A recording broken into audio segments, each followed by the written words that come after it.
Сайлау күні бүлік шығарып, билікті күшпен басып алмақ болған қылмыстық топ ұсталды.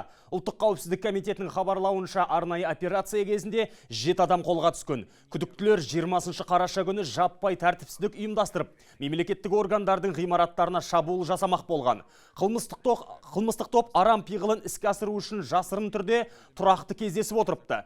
Әрбірі науқан күні атқаратын рөлін нақты бөліп алған. Қолдан химиялық молотов коктейльдерін жасап, құқық қорғау органдарына шашпақ болыпты. Сондай-ақ тергеу кезінде Калашников автоматы, Меркель мылтығы, оқ-дәрілер, бензин құйылған канистралар мен рациялар табылған. Қылмыстық топ қазір уақытша ұстау изоляторына қамалды.